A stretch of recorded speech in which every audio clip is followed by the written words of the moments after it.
अच्छा सर, ये बच्चों के खर्चे का जो केस होता है जिसके अंदर आप बच्चों के खर्चा डिमांड करते हैं, तो ये बता दें कि क्या बच्चों का खर्चा हर हाल में बाप ने ही देना है?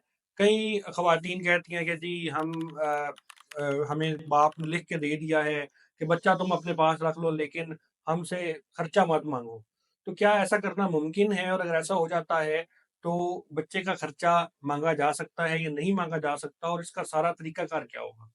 अच्छा, जो मेंटेनेंस, ये जब भी आप खर्चे की बात करेंगे तो आप कोर्ट के पॉइंट ऑफ व्यू से आप इसको मेंटेनेंस कहेंगे। बच्चे की मेंटेनेंस जो है, वो उस माइनर की मेंटेनेंस जो है वो उसका क्या प्रोसेस होगा। देखें, पहले मैं आपको वैसे एक तरीक़ेकार जो बुनियादी तौर पर चीज़ है कि जब मियाँ-बीवी की अलहदगी हो जाती है, अगर बच्चा किसी के पास भी होता है तो जो दूसरा फ़रीक है, वो लायबल है। और ख़ास तौर पर हमारी सोसाइटी के अंदर, हमारे कानून में, हमारे आप सारे मुकद्दमात में देखेंगे कि वालिद जो है वो लायबल है कि वो परवरिश करे। ये उसकी ज़िम्मेदारी है क्योंकि वो घर का सरबराह कहलाया जाता है। तो उसकी ज़िम्मेदारी है कि वो बच्चे की मेंटेनेंस अदा करे। अब मेंटेनेंस के अंदर बच्चे का क्या-क्या मेंटेनेंस, मैं इसलिए कह रहा हूँ कि जब आप सिर्फ़ खर्चे की बात करते हैं तो सिर्फ़ वो एक ऐसे लगता है कि ख़ास हद तक सिर्फ़ एक चीज़ के लिए पैसे हैं। मेंटेनेंस के अंदर बच्चे का क्या है? बच्चे की हर वो चीज़ जो आपने, जब बच्चा आपके पास होगा तो आपने जिस तरह बच्चे को कैरी करना है, बच्चे को पालना है, बच्चे को मेंटेन करना है, वो सारी चीज़ें जो आप उसके लिए करेंगे, वो चीज़ें आप तब भी करने के पाबंद हैं जब वो बच्चा आपके पास नहीं रह रहा।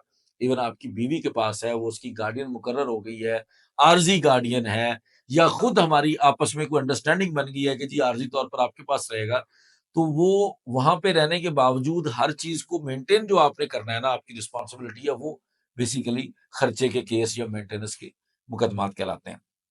अब तरीक़ेकार क्या होता है कि, और इसका मतलब जो कोई लिमिट की बात की जाती है, कई दफ़ा कहा जाता है कि जी कितना खर्चा हो सकता है, कितना नहीं हो सकता। हर केस उसके अपने फैक्ट्स हैं। हर फैमिली उसके अपने हालात हैं। हर बच्चा उसकी अपनी मेंटेनेंस है।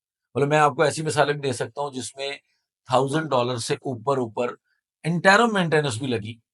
फैमिलीज़ ऐसी थीं, बच्चा डिज़र्व करता था, वालिद पे कर सकता था, तो जो इंटरम मेंटेनेंस है वो हमने $1000 की ली, क्योंकि वो वालिद जो है वो उसका अमेरिका में था।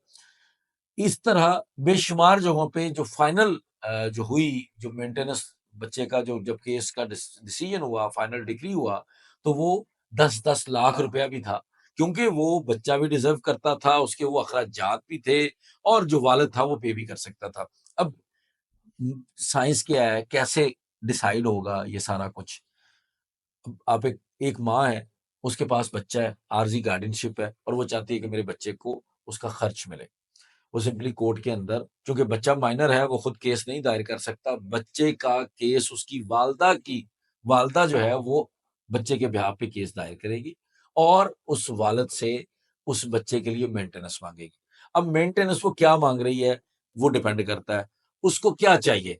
बच्चे का खाना-पीना चाहिए, बच्चे का ओढ़ना-बिछोना चाहिए, बच्चे का पहनना-पहनावा चाहिए, बच्चे के लिए स्कूल अगर जा रहा है तो उसके स्कूल के अखराजात चाहिए, बच्चे को छुट्टियों के अखराजात चाहिए, बच्चे के लिए हर वो चीज़ जो एक घर के अंदर आम कोई भी बच्चा जो है, उसको जितनी सुबह से लेके रात तक उसको चीज़ें चाहिए, उसकी रोज़ाना की ज़िंदगी के लिए चाहिए, ये सारी चीज़ें वो माँग सकती है अपने बच्चे के लिए। अब अगेन, उसने जो कुछ भी माँगना है वो उसके मुताबिक फैसला नहीं हो जाता। अब कोर्ट ने देखना है वालिद की कंडीशन क्या है, बच्चे को वालिद कितना दे सकता है, वालिद की कैपेसिटी क्या है। अगर वालिदा साबित कर देती है कि जो कुछ भी मैं माँग रही हूँ वो वालिद दे सकता है, तो वेल एंड गुड। अगर वो नहीं साबित कर पाते और बंदे की कैपेसिटी उतनी नहीं है, तो फिर उसकी कैपेसिटी के हिसाब से खर्च लगाया जाता है। नॉर्मली एक टर्म यूज़ की जाती है कि जी पहले कुछ जजमेंट्स में था कि 5000 वाले खर्चे को तो चैलेंज ही नहीं किया जा सकता, वो भी जजमेंट्स में था। ये कहीं कानून नहीं है कि कम से कम इतना खर्चा होगा, ज़्यादा से ज़्यादा इतना खर्चा होगा, कोई लिमिट नहीं है। हर बच्चे की अपने हालात हैं, हर बच्चे के वालिद के अपने हालात हैं, हर खानदान के अपने हालात हैं, हर बच्चे की अपनी ज़रूरियात हैं, हर बच्चे के वालिद के अंदर पे करने की अपनी कैपेसिटी है, तो उसके मुताबिक वो फैसला किया जाएगा कि वो कितने पैसे बच्चा डिज़र्व करता है, कितनी चीज़ें डिज़र्व करता है, और वालिद कितने पैसे दे सकता है।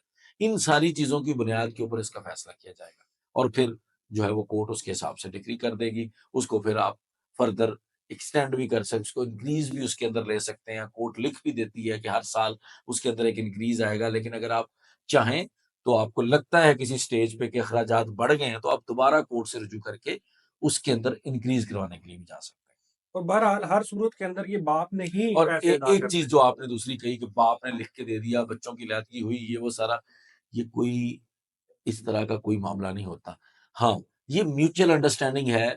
माँ समझती है कि मुझे बच्चे चाहिए, मैं बच्चों को खुद पाल सकती हूँ, हुँ। वो इंडिपेंडेंट है, वो सारी चीज़ों को मैनेज कर सकती है, तो डज़न्ट मैटर।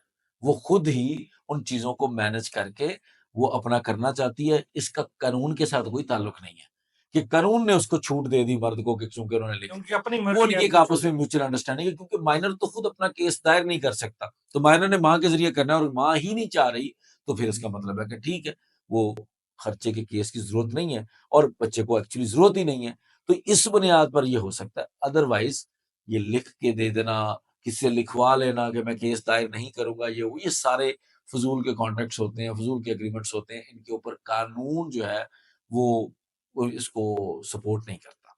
और एक और बड़ा इम्पोर्टेंट सवाल है इसमें, अक्सर ख़वातीन मेरे से भी बड़ा पूछती हैं कि ये अगर बाप उससे मना कर दे, इनकार कर दे, अदालत में पेश ना हो, तो ऐसी सूरत में उसके खिलाफ क्या-क्या कार्रवाई हो सकती है? हर वो कार्रवाई जो किसी भी मुकदमे के अंदर कोई बंदा पेश ना हो रहा हो, तो उसके लिए जो कार्रवाई हो सकती है, उस कार्रवाई को इस मुकदमे में भी किया जा सकता है।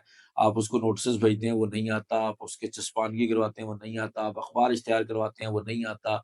आप उसके बाद एक्स पार्टी डिसीजन ले लेते हैं, आपका एक यक तरफ़ा जो है वो फैसला आपको दे दिया जाता है।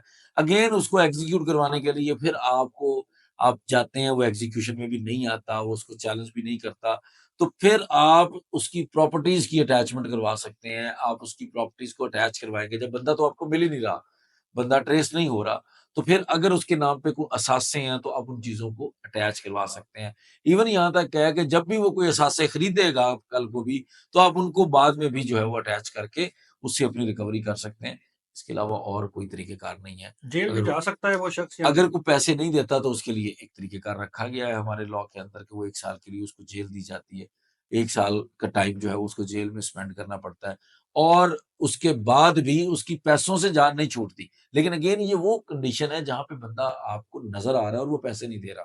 तो हुँ। ये आप एक उसके खिलाफ जो है ना वो इस तरह के मेजर्स अडॉप्ट कर सकते हैं। लेकिन जहाँ पे बंदा आपको मिल ही नहीं रहा, जहाँ पे आपको बंदे के व्हेयर अबाउट्स का ही नहीं पता, तो वहाँ फिर वो जो मैंने पहला सारा तरीका बताया, वहाँ पे आपकी वो सारी चीज़ें, वो प्रैक्टिस सारी लागू होगी। उसके अलावा और कोई तरीकाकार नहीं।